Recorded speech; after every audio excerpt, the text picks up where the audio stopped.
Hi, and welcome back to Charged Up, the official podcast of your Colby-Sawyer Chargers.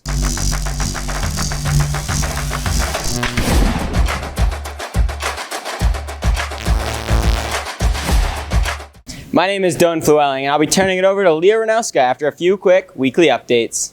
Winter weather forced the postponement of the baseball and lacrosse games this week, but baseball was still able to open up their season heading down to Mass Maritime Academy, where they dropped both games to the doubleheader. But senior Cooper O'Brien led the offense, going 3 for 6 in the day and opening up the season with a .500 batting average. Men's tennis also opened their spring season with a 5-4 victory over Gordon College before heading down to Endicott and falling to the Gulls. Equestrian competed at the UNE show on Saturday, where junior Allison McNamara won the open flat. We were fortunate enough to sit down with Ian Turpel of the baseball team to discuss how the season's going and some of his hopes for the future. Take it away, Leah. Thanks, D. Flu, and welcome back to Charged Up. I'm Leah Ranowska, and I'm accompanied by Ian Turpel. Do you want to introduce yourself to people at home? Yeah, I'm Ian Turpel. Usually I'm on your side of things in the broadcast booth, but this should be fun. All right, so Ian is on the baseball team here. You want to talk to us a little bit about baseball? Yeah, sure. So our season actually began yesterday.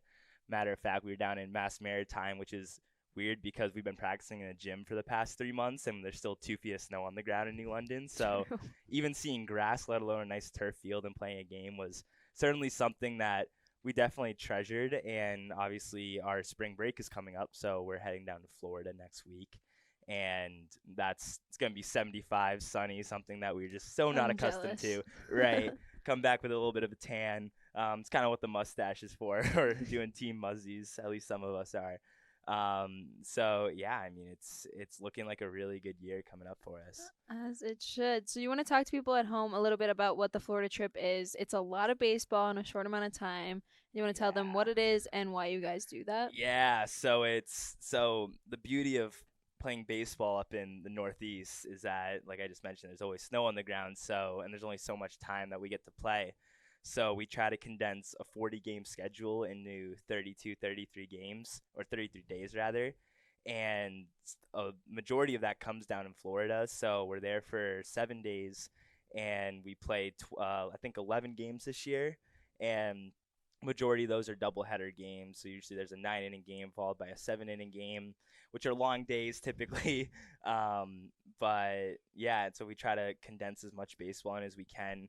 The upperclassmen get one off day. What we're doing this year, too, is we're adding a developmental game. We're playing a JUCO from Canada, actually, the freshmen and sophomores are, to get a little more exposure. We also have 40 guys on our team, so it's sometimes a little more difficult to rotate all the guys you want in. So having a developmental game like that's going to be really crucial, especially because, right, I remember as a freshman, the speed of college baseball is much quicker.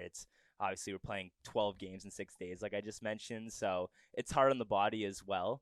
So having a developmental game would be something that I wish I could have taken advantage of when I was a freshman, because I remember how fast the pace of play was and how hurt I was after 3 games and still knowing I had 8 more left. Yeah, absolutely. So talk to me a little bit about the whole 40-guy squad. So does that affect travel rosters? How many people go to away games? That kind of thing for you guys? Yeah, so all 40 travel. The reason why we have such a big roster is obviously most kids, like what I was accustomed to, we had a 15-man roster, and that was all you needed.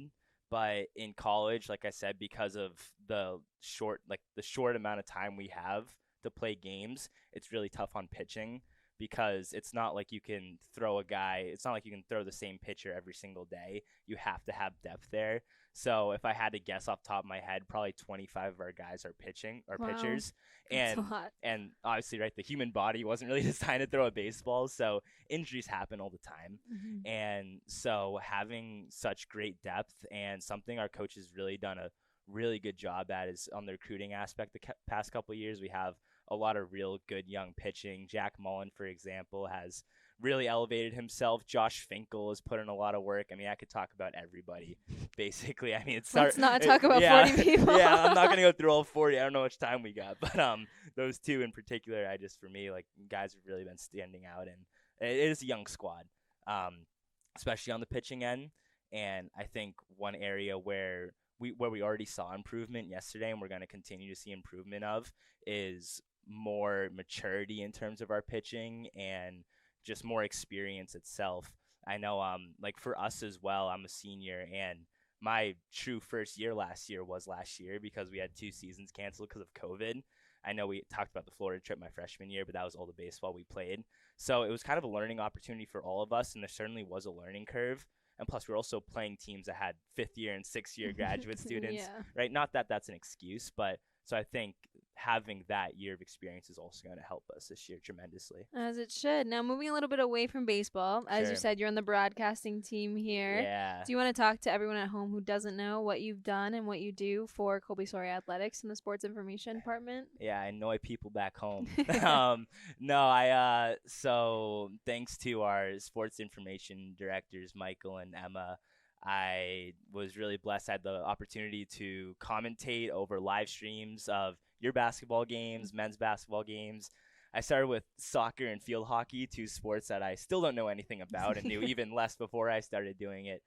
And just a super neat opportunity. So being interviewed certainly a little different. I'm sure. But yeah, and I think again that one of the beauties of this school is everyone that's kind of an athlete at least knows each other, if not friendly with each other. So it's cool to commentate like games that my roommates are playing in or my friends are playing in too. So that was also a fun opportunity. Would you recommend it to people? Absolutely.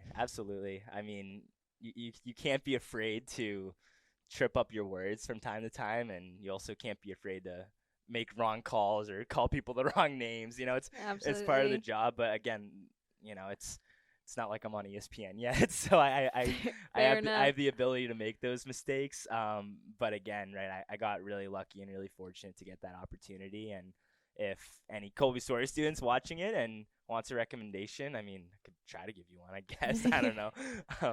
Fair enough. Yeah.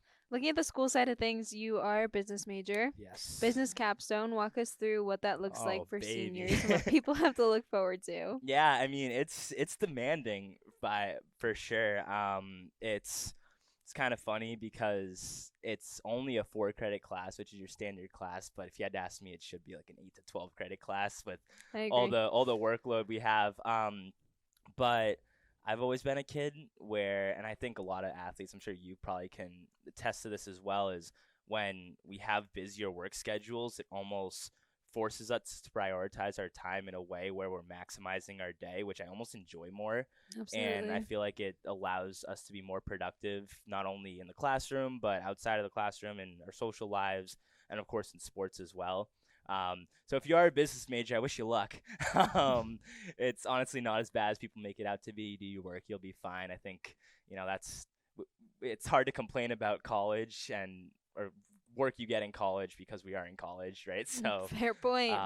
So I try not to do too much of it. But yeah, it definitely maximizes or forces you to become organized, something I certainly wasn't as a freshman.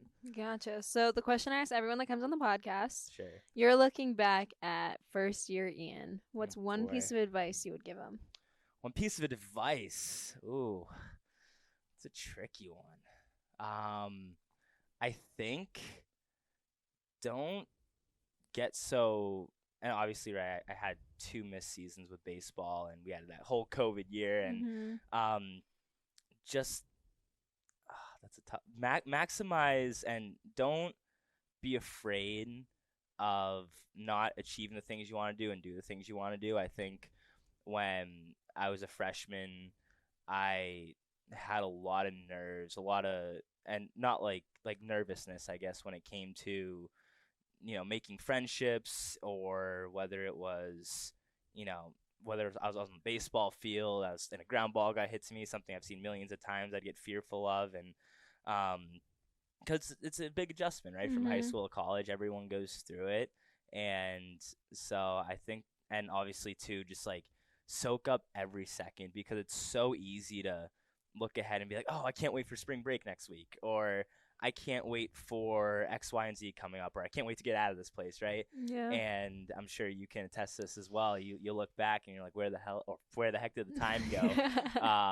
So But Good yeah, save. yeah. So and I guess to any freshman, sophomore listening to this as well, it's cliche, but take it day by day. Absolutely Absolutely. take day by day. Don't look too ahead. Don't ride the wave of emotion, because college can be emotional at times as well. So yeah, take it day by day, and don't be fearful of going after things you want to do. I know it's kind of a cliche answer, but No, that's what I that's tell good. myself. Day by day with Ian Turpel.